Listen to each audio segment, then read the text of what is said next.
Hi, welcome to Community Homeworks Workshop this evening. We're glad you're joining us. My name is Jason Byler. I'm the Education Manager here at Community Homeworks. If you're watching this live, please comment to let us know where you are tuning in from. We'd like to know who you are and what your location is, just a city or a neighborhood or whatever. Also, if you'd like to join the discussion or ask a question, please put that in the comment section as well. If you're watching this after the live broadcast, we're still happy to hear from you, and we're glad that you're joining us. But if you ask your questions in the comment section, it might take a little longer for us to respond. Those of you who are joining live, we should be able to respond within just a few minutes. Community Homeworks is a nonprofit organization. We have a mission to empower homeowners to maintain safe, sustainable, and dignified homes. We get our funding from grants and gifts and donations. So if you find value in tonight's workshop, we encourage you to donate on our website. Our website address is communityhomeworks, all one word, .org. Tonight's workshop is called Winter Home Safety and Security. Our instructor is going to be the one and only Lee Taylor. Lee is a Habitat employee by day and works with us in the evening. We're really glad he's here. Lee knows a lot about a lot of things. So if you have questions, make sure you put them in the comment section and we will get Lee to answer as many of them as we can. Thanks, Lee, for being here. Thank you to Lee's wife, Lori, for filming tonight. We look forward to learning more about safety and security, and we hope that you all will write in and get and contribute to the discussion as well. So, Lee, are we ready to talk about home safety and security? All right. So, yeah, my name's Lee. If you guys have questions, like Jason said, while we're going through this class, please put them in the comments, and we'll try to answer it best we can. So this class is a little variation on our home safety and security class. So if you've taken that class, there's some things that we're not going to be talking about in this, but it's some other things that we haven't been talking about so much. So like I said, it's kind of focusing on home safety and security winter edition, which I hope ends soon. How many weeks left in winter? Too many. Anyways, like I said, this really, it will get into quite a few other areas. Again, we try to show how much all these different components in your home, rely on each other and work together or work against each other. So that's part of what we're trying to show with these classes. So we're going to be talking about tonight is we're going to be talking about, we'll touch on the heating system. It's another class, but again, we'll touch on it because it does relate. We're going to touch on some of the safety features like smoke detectors, carbon monoxide detectors, fire extinguishers, things you can do, simple things you can do as far as having a plan, doing some general simple maintenance, depending on what kind of heating system you prefer. We'll talk about safer ways to be able to heat your home if for some reason you do lose power or heat. You don't have a heating system. So let's start off with your basic furnace system. So, like I said, most homes, at least around here, are a forced air style system, usually gas or electric. There's some oil and whatnot. You know, most of the time, what people, you know, if they don't have their furnace tuned up, whatever style furnace you have, you know, we say this in other classes, you want that thing checked before you get into the heavy heating season. You know, like it is right now, it's pretty cold out. Heating companies a lot of times are very busy with dealing with no heat situations and whatnot, and it can take a minute to be able to get them out. So I would say that right there is probably your best bet. I think it's that best time to do that is a month or so before you really get into that need for that heating season, whatever your heating season is.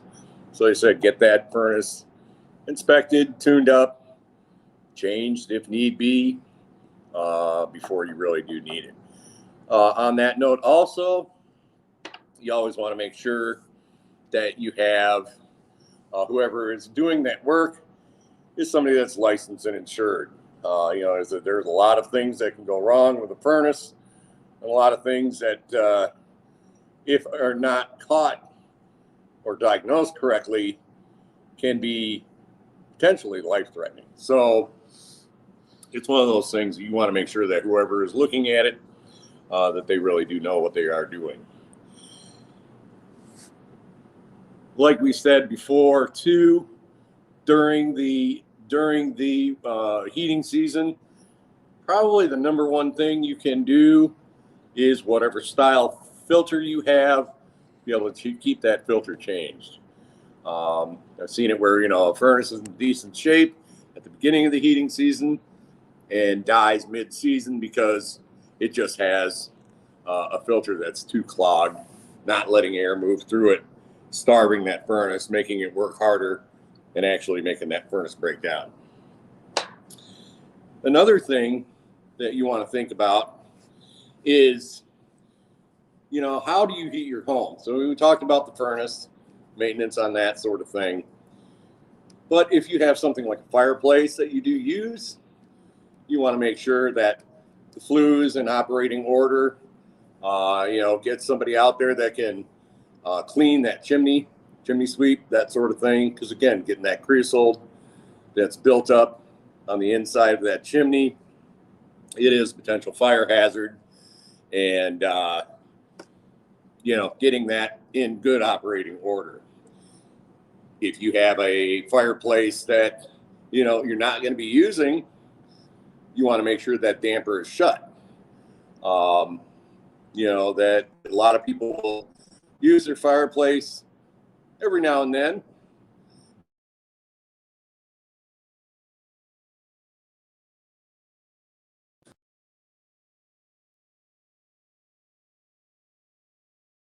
If that chimney's not in, or if that fireplace is not in use, close down that flue so that you're not losing as much air.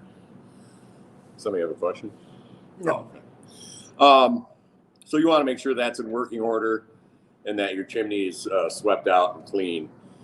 Same thing if you have like a wood burning stove, you know, all that sort of stuff. So there are a lot of, like I said, there are a lot of different ways to be able to heat your home. You want to make sure that whatever it is that you use is ready for the heating season. The other thing, and we're kind of touching on the fire safety now, is doing things that, like dryers, okay? So I'll say for dryer safety. You know, this is something here. This is just you connect up different rods or different lengths. This is for a 4-inch pipe. You're cleaning out that lint out of that dryer. That is extremely flammable. You know, you want to get that cleaned out. You can go from sometimes the backside of the dryer out or from the outside in. Doesn't really matter. You just want to get that buildup of all that lint. The other part that a lot of people don't necessarily think about is they may clean their dryer line, but you also have to think about inside that dryer also. So, you know, you have your typical lint catcher. You know, you want to make sure there's no tears or damage to that, because if it is, it's just letting all that lint get down into that dryer also. But a lot of times you're able to pull off the front of a dryer or the bottom part of a dryer to be able to get in there and be able to clean that lint. You know, we have a gas dryer, and, you know, once in a while we'll open that thing up. And yeah, it's filthy. So, you know, we get a little shop vac and a little bristle brush or whatever and clean out all that lint and get that all out of there so that there's less likelihood of fire. Also, too, it's just going to make your dryer work better. But like I said, that's one of the leading causes of fires are lint fires. So get that all checked out. And then again, do this before winter, because most people don't want to be outside messing with that stuff when it's, what is it, 9 degrees, 10 degrees outside now. I wouldn't want to be. So, like I said, deal with that stuff in the fall. So, you know, you want to kind of think about that stuff also. Some people will have some systems in place. So, what I'm talking about with that is like accessory heat. If you, let's say you live in an area where it's common to get power outages. Okay, fine. You can get into using a generator, that sort of thing. So if you have a generator or you're thinking of getting a generator, you want to keep a few things in mind with it. One of them is the generator, well, obviously should run. I know that people will have a generator and they may not have used it for 3 or 4 years, but it's sitting in the corner in the garage or in the shed or whatever. And then they lose power, and all of a sudden they go to start their generator and it's not wanting to start because bad gas or whatever. So if you have some kind of a generator, usually gas powered, you know, you want to start that thing up, make sure it's actually running, so that if you do need it, it actually is working. Other people have like whole house generators.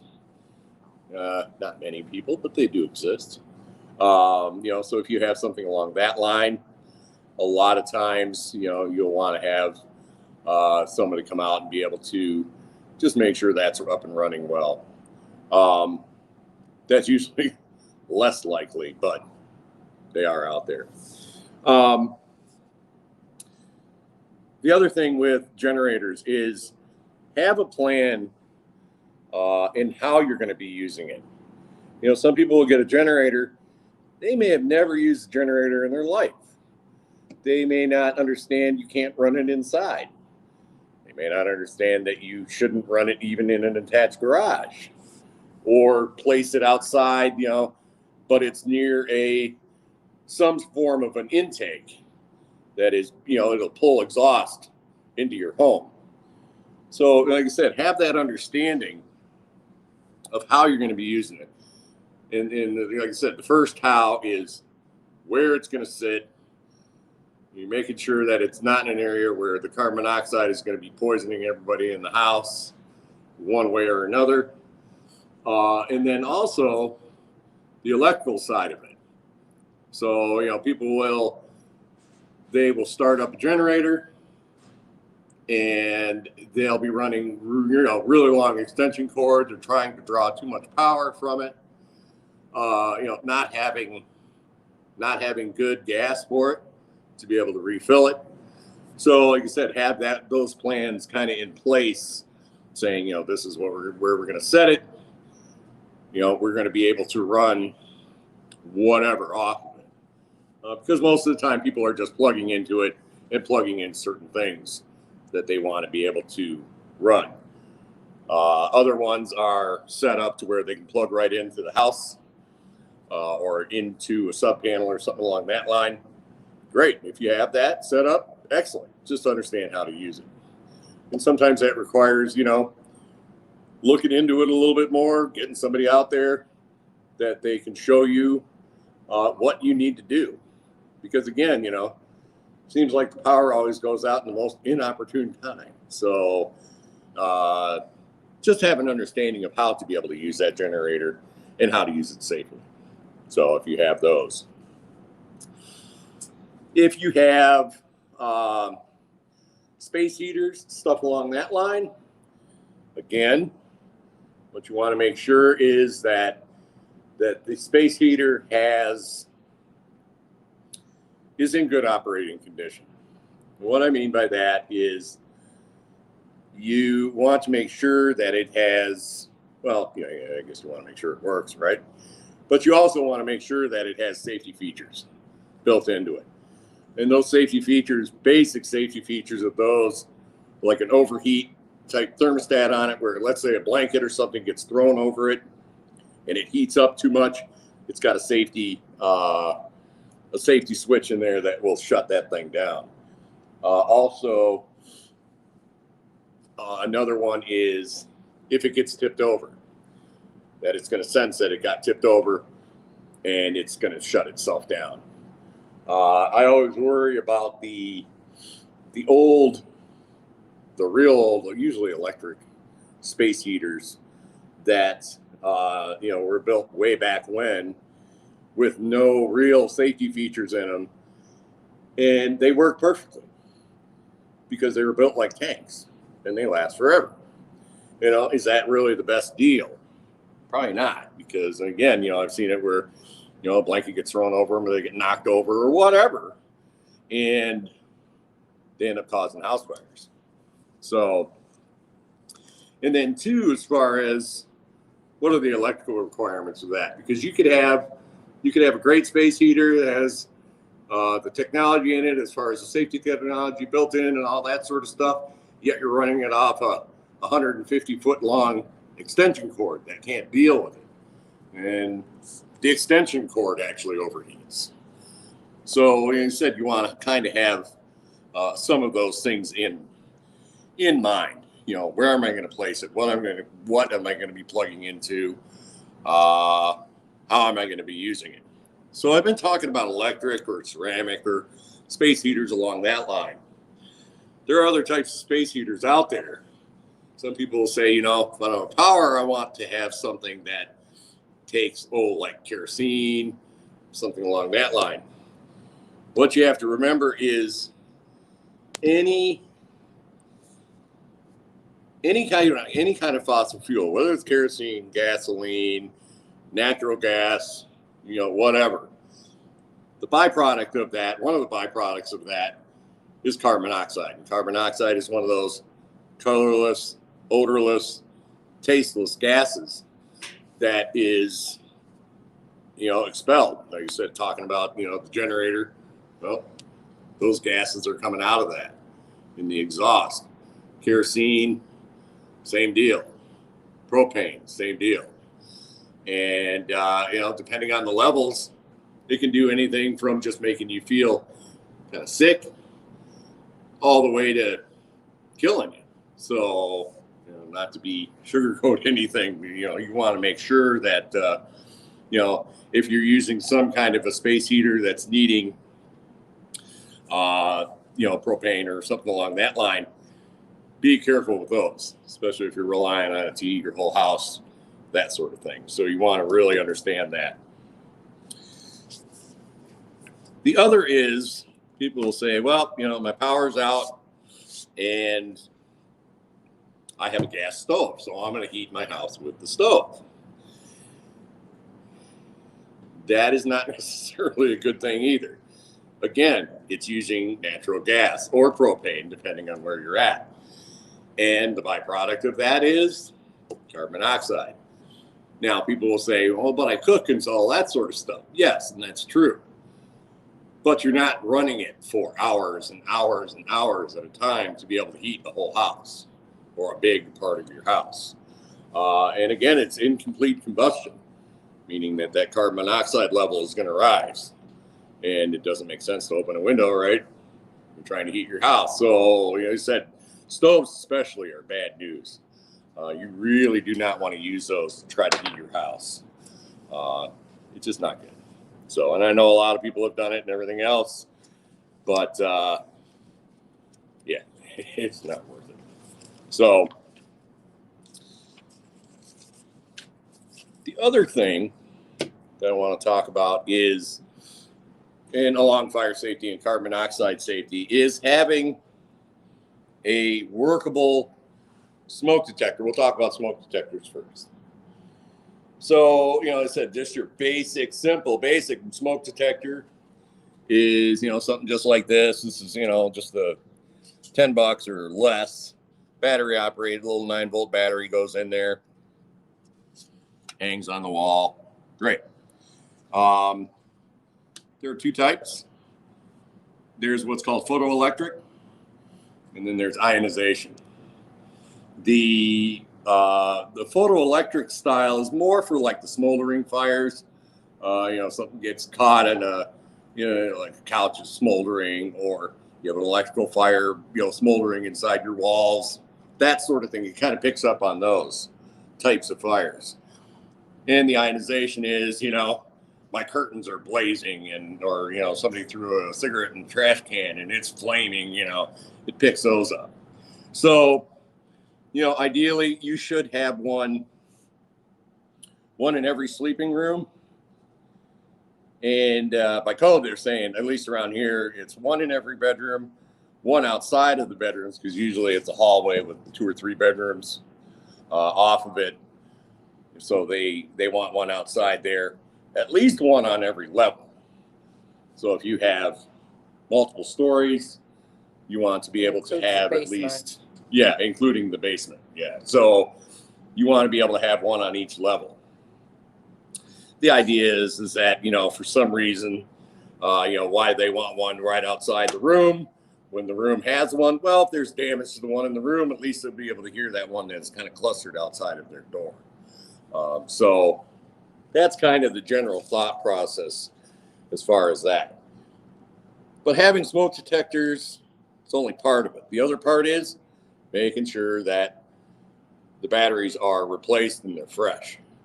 You know, you should be replacing those batteries at minimum once a year. Better off, a lot of people do it like a time change or something. They'll do it about every 6 months. Lots of different styles of batteries out there. I said this is a 9-volt, but there's all styles of batteries. There are ones that rely on, you know, AA or AAA or whatever. That is usually the biggest problem.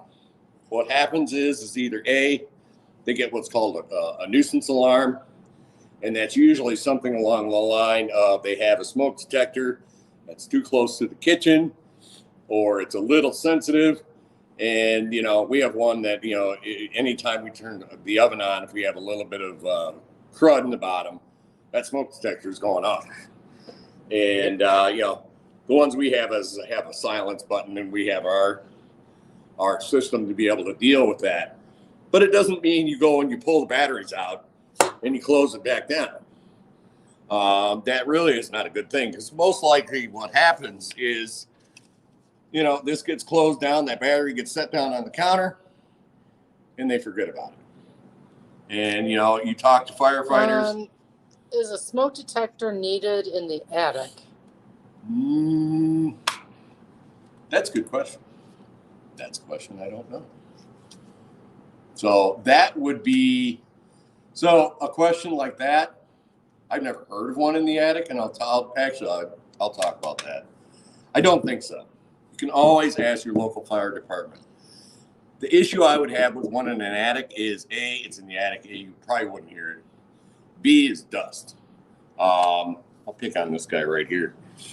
What happens is that if this gets filled with dust, it's either going to want to do one of two things. Either it's going to just trigger and go off for no real reason, or it's just not going to go off at all. So I would think that probably not in an attic, may not be a wise thing. Now, if it's an attic where people can, if it's a finished attic where it's actually living space, then yeah. But if it's just your general attic, I probably would say no. So, yeah, that's a good question, actually. So, the thing with, like I said, the thing that happens is, like I said, they go off, nuisance alarm or whatever. People pull the batteries, they close them down, they forget about them. You hear it all the time. House fire, this many people died, and yep, they had smoke detectors, but none of them had batteries. So at that point, it's just this hunk of plastic hanging on your wall. It's kind of like decoration with no real function. So missing batteries are a huge part of it. On that note, you can buy smoke detectors that with a lithium battery sealed inside, where you don't have to remember to be able to change that battery.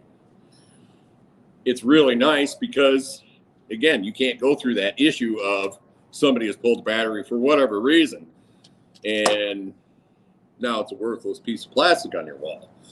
So if you're going out, and it's one of those things where, if you're good at changing batteries and stuff, great. There's nothing wrong with these. But if you think that might be an issue, you might want to look at these sealed units. They're called a sealed unit. They got a built-in lithium battery built into it. No batteries that you need to be able to be changed. And they sell them where they're standalone, and they also sell them where they have with power backup.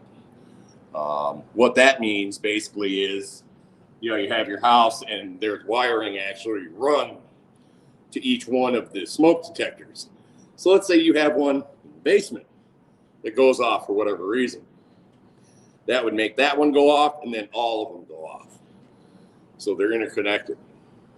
It's the kind we have. Right, that's the kind we have in our house. So, those are really nice because, like you said, when you get into fire safety, you're talking minutes or less. And every second gained is more chance for you to be able to get out of that house. So like I said, those sealed batteries can come in those inner lanes or hardwired smoke detectors.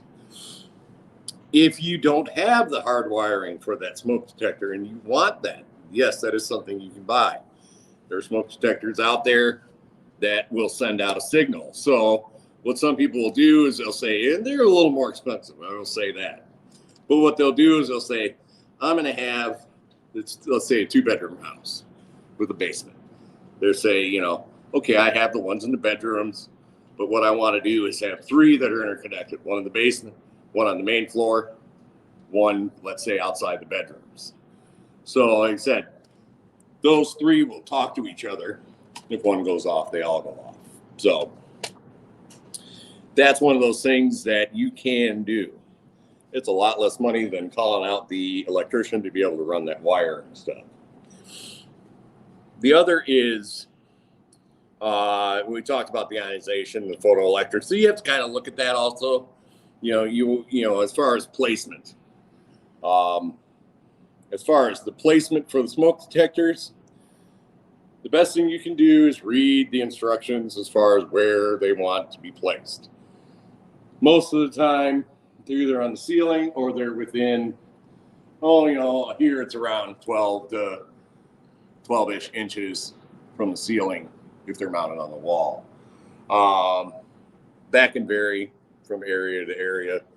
But, like I said, most of the time, that specific smoke detector is going to be able to tell you that as far as where those actual placements should be. The thing about smoke detectors is that they have a lifespan. I don't care if it's El Cheapo, battery backup, or the nice expensive sealed battery. Generally, smoke detectors have about 10 years. And after that time, will they probably work? Yeah, maybe. Maybe not. So it's one of those things, you know. Is it worth the risk? Right. Is that worth that? Is it really worth that risk? If you don't know how old your smoke detectors are, what you can do is you can go on the back. And, you know, if you can see that right there. This was manufactured February 21st, 2011. So this one's out of date. So 10-year lifespan on that. They always have a manufacturer date on the back. If for some reason it does not, you might as well assume that it is past 10 years old. And again, it's time to be able to get those new smoke detectors. The other reason I like those sealed units, those sealed battery units, is when that smoke detector reaches its end of life, it's going to start chirping, just like these may do if they have a low battery. You know, and that's one thing a lot of these smoke detectors will do, is that it will start to have just like a single chirp saying, hey, my battery's low. It's usually at 3 in the morning, but you know, whatever. So, but it'll start chirping at you, basically saying, hey, my life's done. You got to replace me. So that's nice also. There are what are called carbon monoxide. You have both kinds of detectors in your house if they detect different kinds of fire. Yeah, you can get, so there are ones out there where I think most people get ionization. But yeah, there are combo units out there with an ionization photoelectric combo. Most of the time, I think people put in ionization styles, and then they'll put a photoelectric like near the kitchen, or let's say near a bathroom if there's a lot of steam coming out, because it can throw off those ionization style smoke detectors. So yes, you can mix and match them, or you can buy combo units. Like I said, there's a whole lot that you can do with those. The other thing that you should have in your house is a carbon monoxide detector. Go back to, you know, like I said, gas appliances, all those things that their byproduct is that carbon monoxide. Where I said it's colorless, odorless, you don't taste it, you don't. Whoops. It's all of a sudden dark. Jason to the rescue. I gotta walk around more or something. It is what it will do is, if it senses carbon monoxide level, it's going to go off. This is a carbon monoxide detector. You can see it says it right on there. Lots of different styles. There are ones that plug into the wall, and it has a little reading on it, and it will start, it'll send out an audible signal. There are ones that are combined with smoke detectors. So you might see, let's say that third one outside of the bedrooms, or cluster of bedrooms. A lot of times that is a combination smoke and carbon monoxide detector. And a lot of times too, the carbon monoxide detector, it senses carbon monoxide. What it's going to do is say, beep, beep, beep, hey, carbon monoxide, or fire, or whatever. So if it's one of those combo units, it's usually going to say what it is that it's sensing. Carbon monoxide detectors also have a lifespan. Last I knew, and I need to look into this a little bit more, last I knew it was around 7-ish years, which always kind of made me wonder, because they combine them with smoke detectors that are about 10. So I don't know if they've improved them over time, but they do have a lifespan. So that's something you have to think about. Like I said, last time I knew it was about 7 years, but I do have to look into that a little bit more. The thing to remember about carbon monoxide detectors is this. Some people call them death detectors. The reason is that they are set to go off at a certain range. And the issue is that they've set that range really high. And so if you have a carbon monoxide detector actually going off in your home, you're getting up into that dangerous level. You need to get out right away. You need to get out. You know, you need to, if you have a carbon monoxide detector that's going off, yeah, get out of the house. And, it's not like oh, hush it up and we'll deal with it in a couple days or whatever. Because like I said, you can get that carbon monoxide level can really build in a house pretty rapidly. Most of the time you should be able to call your whoever provides your natural gas or your electric, your utility company, and say, hey, I have a carbon monoxide detector that's going off, and they'll tell you, all right, get out of the house, that sort of thing, and they'll actually go there, and they have carbon monoxide detectors, and they'll be able to go to your furnace and say, oh, your furnace is spewing out carbon monoxide or whatever. They should be able to find Water that heater. carbon monoxide, water heater, whatever. So there's a lot of things that can create that. And a lot of times too, they'll shut them down. So like I said, those carbon monoxide detectors are great. Man, when those things go off, you need to pay attention to them. And you need to figure out what it is, where that carbon monoxide is coming from. So they said, call that. I think you can probably also call 911 and say, hey, we got a carbon monoxide detector going off. And if they can't necessarily do it, I'm sure they can get somebody that will be able to help with that. The other thing with these, like I said, the carbon monoxides detectors also are available. Like I said, with the where they're interlinked or interconnected with your others, that sort of thing, or combo units like I was talking about before. And I had something on my head and it just went away. I'll think of it in a minute. Yeah, I'm looking at that. The other thing with the carbon monoxide detectors is that you should have one, like I said, on every level. If you, for some reason, can't necessarily afford that, that gets a little tricky. Some people will say that it should be in the area where carbon monoxide is most likely created. So people think, okay, I have a gas furnace, so I'm going to put it down in the utility room. Well, let's go over here. I can't stand standing here. So we talked about this furnace glass, right? So, if you have carbon monoxide, it's going to be created down in this area here, in the heat exchanger. And it's going to be just, very effectively distributed throughout the house through heating vents and ductwork and stuff like that. So, does carbon monoxide going to stay in that room necessarily? Not so much. The other thing is people will say, well, what else in my house can create carbon monoxide? So, good old water heater.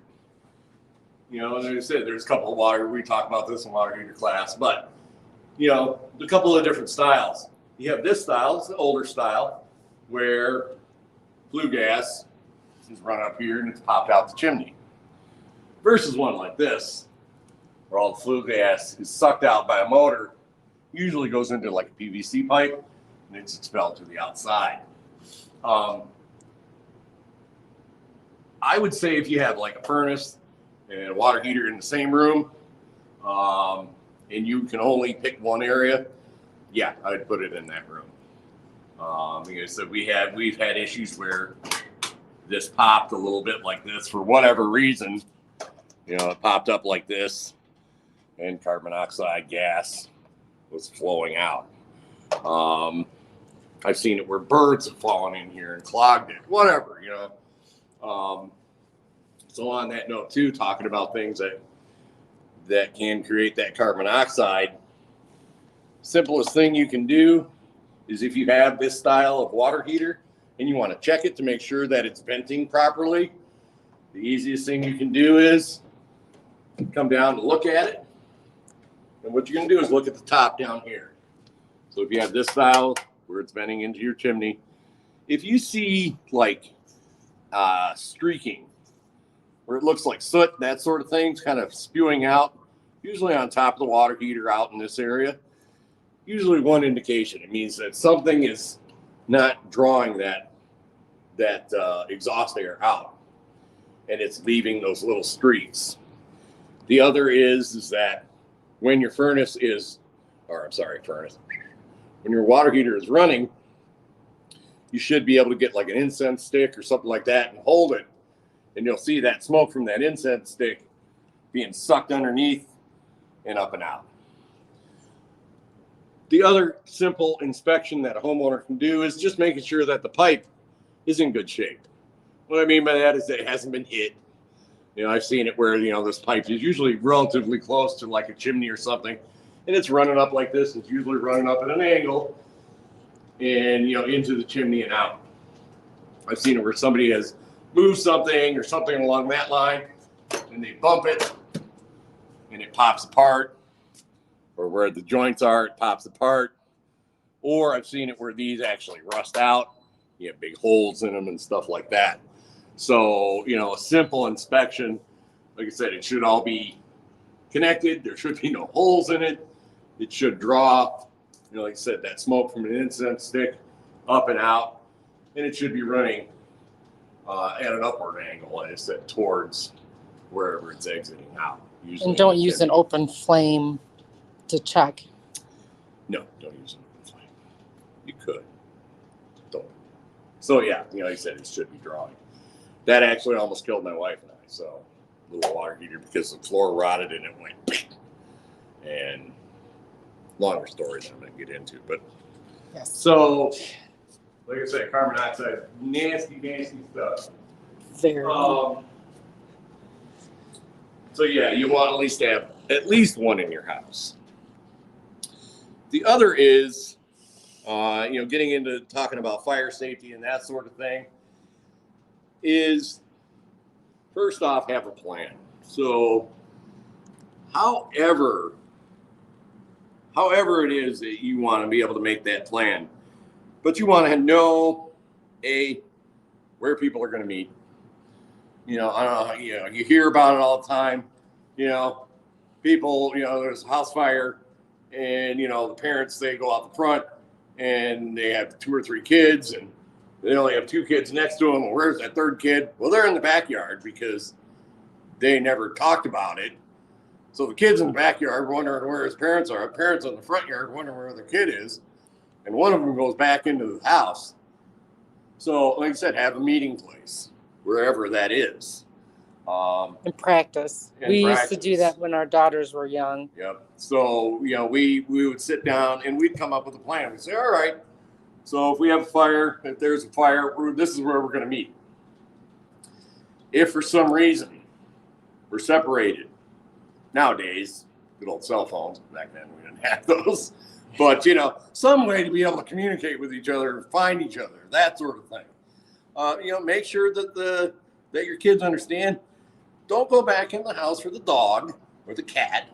Leave the door open as you're leaving. They'll run out too. But yeah, you don't go back in the house. So you have a meeting point. Understand, everyone understands that you're not heading back into the house. Also, make it so everybody understands where their egress is. And egress simply means a way to be able to get out of either a room or a way to get out of the house. So preferably 2 ways, because if the hallway's on fire, you're going to need to go out the window. Right. So that's, part of what we're talking about. And I can mess around with this. So like I said, you can sit down and draw this out, but I'm going to say let's say a typical kind of 4 square house. This is the stairs. And then you're getting into the hallway, right? And say that's a bathroom. And let's say this is a bedroom. This is a bedroom. And this is a bedroom, right? So, you're going to have windows, what are called egress windows. And basically all that means is that it's big enough to be able to get through, or big enough for a firefighter to be able to get in or out of. So first off, making sure that they understand wherever their egress is. And they're also understanding that their egress can be, he said minimum of usually 2 ways out. So, like what we talked about is, if you wake up, the smoke detectors are going off. Ideally, and we're guilty of this, ideally you have the door shut. We're horrible at this. We keep all our doors open, but ideally you should be having your door shut. That doesn't necessarily work for most people, but that is what they say. So let's say that, everybody's sleeping and the doors are shut. So what we talked about was you walk up to the door and you don't automatically open it up. You put your hand on the handle. That handle's hot, meaning that there's probably fire going on the other side of that door. You don't want to open it. So, we'll do things like, all right, there's a scenario where we set off the alarm and, doors are shut. And we say that handle's hot. So they understand you don't open that door up. So that means that this area of egress is blocked. So now they have to look at a different means to be able to get out of that room. Sometimes you're on a second story. So, you may have something like an escape ladder or something along that line. I need to turn it around. Little escape ladder like this or like this. This sits underneath the bed or somewhere where it can be found. Then it hangs on, out the window, and you're able to go down it. Would I use this during practice? No. But sometimes it's just, where is it? How am I going to put it in there? That sort of thing, right? If it's stuffed way back in the back end of, deep depths of the closet, and you can't find it, well, what good is it, right? So, understanding what that second mean of egress is. Like I said, having your meeting point, wherever that is. The other thing is that, let's say you have a very young child that can't necessarily do anything, baby or whatever. Sometimes that child is in the room with the parents or, in their own room, but, they're still young enough where they can't really do anything. One of the things that you can do as a parent is, let's say this is the parents' room, right? And let's say this would be ideal because you have walls connecting to each one of the rooms. And let's say you get into a situation where this is the room, or this is the room where the small child is and can't necessarily do anything. If you have a situation where you can't get through the door, you can always even bust through the wall if you need to, as weird as that sounds, to be able to have access into that room to be able to get that kid out. So, sometimes you see the situation where the parents' room is very much separated. So, like I said, you can, come up with whatever kind of plan it is that you need to be able to do that. The other thing with small kids is that making sure that they know what the firefighters are going to look like. I've heard situations where, the kids are hiding because these masked people with tanks on their back and looking like Darth Vader are coming into their room, and they're hiding under the bed because they don't know who the heck they are. So, taking them out to be able to visit them when they're all dressed up in their garb and that sort of thing. So they understand that these are not space aliens to come get you. They're just people there to help you. So, and you need all the equipment for safety. Right. They'll take out that, they'll put it on, they'll let the kids, put the helmets on and all that sort of stuff. So making sure they have that understanding. Like I said, practicing as far as, you don't walk, you crawl. We used to do things like blindfold the kids so that they learn that house, so they could actually get through, because again, you're not going to be able to see anything. So having those sort of understandings, you do, you know, like I said, with smoke detectors, you should be testing them at minimum once a year. Usually a little test button on there. Sometimes you can get smoke in a can to actually kick them off. You know, that sort of thing. The other is that see if those smoke detectors actually wake your kids up. Sometimes kids at a certain age, that smoke detector can be blaring. And it can be right over their head. And it'll sleep right through the whole thing. We did that with our oldest daughter? And the smoke detector's like right here. And she's just laying there. And we're like, like tick, tick, tick, tick. And it's screaming away and didn't hear it. So, you know, having that understanding. There might be somebody with some form of disability, like hearing loss or something. You can get smoke detectors that actually flash so that, you know, if they can't hear them, they can see that they're going off. So like I said, there's a lot of ways to be able to do that. And you can always talk to your local fire department about your certain situation, and they'll be able to help you, you know, come up with a decent plan. And like I said, and then practicing that and practicing it. So like I said, at least once a year, have one of those fire safety drills, that sort of thing. Understand what you're going to do, where you're going to go, how are you going to do it. And usually have a couple of different ways.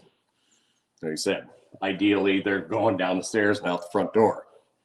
Ideally. That may not be the case. So the other is having fire extinguishers. They said this is just this is a relatively big one. Fire extinguishers have class ratings. You have A, which is your combustible materials, paper, that sort of thing. B is flammable liquids. C is electrical fires. I think there is another one out there like for flammable metals, but most people don't have those. So what you want to do if you have a fire extinguisher is make sure it's a combo unit. So ABC style fire extinguisher. The other is that they want to be placed in areas where they can be found pretty easily. The other is just because they're somewhere where they can be found and not covered up. I'll do a quick story on ours. So we made ours, we put it at the very top of the stairs because To the basement. To the basement. By the kitchen. By the kitchen. Because we knew we were going to be piling a bunch of junk there. And it was there for a long time. Well, it turned into part of the house to a point where our oldest daughter had passed by it daily. But in her mind, it just kind of vanished. She actually had a small kitchen fire. She got it under control. And when we got home and found out about it, we said, why didn't you use the fire extinguisher? And she went, what fire extinguisher? And we quickly learned that that was one thing we didn't talk about. And we went, that one? And she goes, oh, I didn't think about it. So, you know, having that, you know, understanding like, where are the fire extinguishers? Sounds silly, but again, if you walk by it every day, you may not even realize that it's there. So putting it somewhere where people can see it and remember that it's there. The other is, you see this little dial here in this little green section. It should be in that green section. If it's not, it depends. Some of them can be recharged. Some of them are just done. So, you know, you want to make sure that that fire extinguisher is in working order. And usually that little dial right there is going to tell that. I'm sure, you know, in today's day and age, plenty of videos out there as far as how to be able to use that fire extinguisher.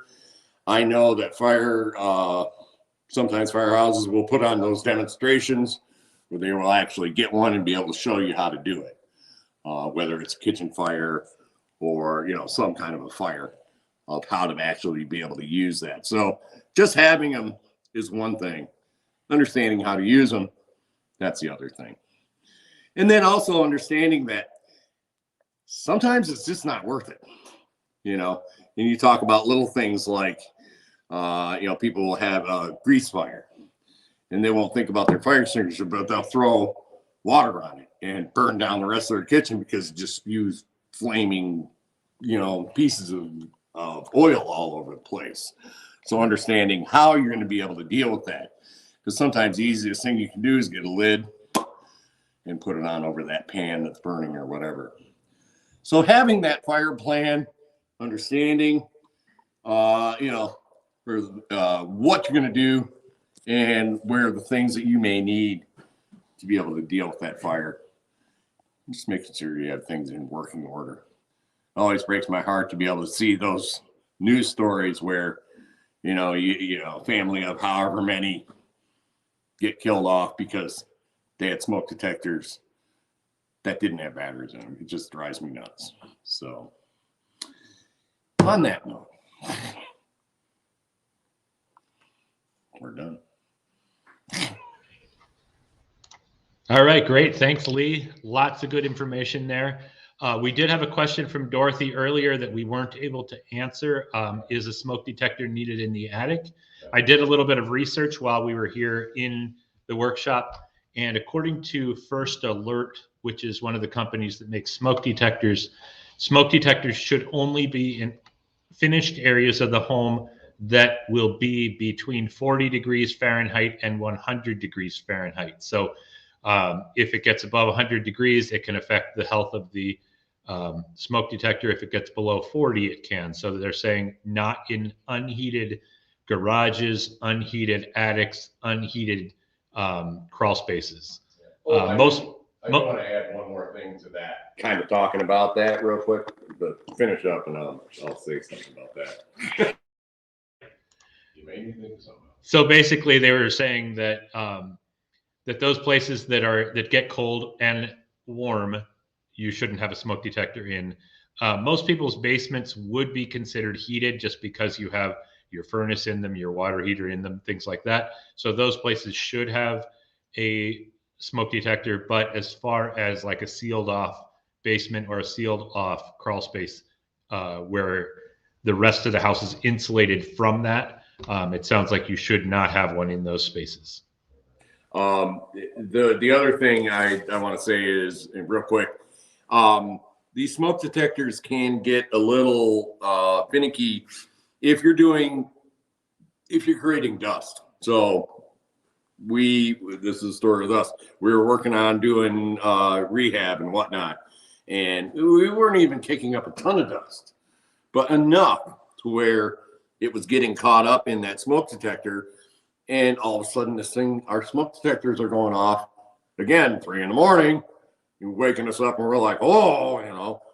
And we called the fire department, and you know, they were like, it was just a nuisance alarm. And what it was all that dust got caught up in there, and it made them kick off.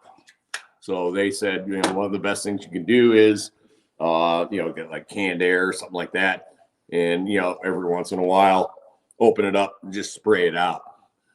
So that'll make it so that it's less likely to do that, act up either one way or the other. So keep them clean. So now I'm done. All right. Thank you very much, Lee. And thank you, Lori, for filming tonight. Excellent job. Lots of great information. If you have a question after this live broadcast, please write it in the comment section. We'd love to hear from you. It just might take us a day or two to get back to you if we don't see the comment right away. I wanted to thank everybody who joined us tonight, wherever you are out there in cyberspace. We appreciate you joining us. Hopefully you got some good hints for how to keep your home safe in the winter. And we will be offering this again in the summer to cover some of the winter stuff, but also some of the summer stuff. So tune in for that in a few months. Hopefully it won't be winter anymore in a few months here in Michigan. Next week, we will have a workshop that is a panel discussion. We're going to have several of our workshop instructors talking about tips and tricks for taking care of your home in winter. I don't know what all we'll be talking about, but tune in next Tuesday at 6 for that. And we'll see what we can learn from our instructors. Thank you very much for joining us again. If you learned something tonight at this workshop, please visit communityhomeworks.org and make a donation. It helps us to keep these programs running for you. So thanks again for joining us. Have a great evening. Bye-bye.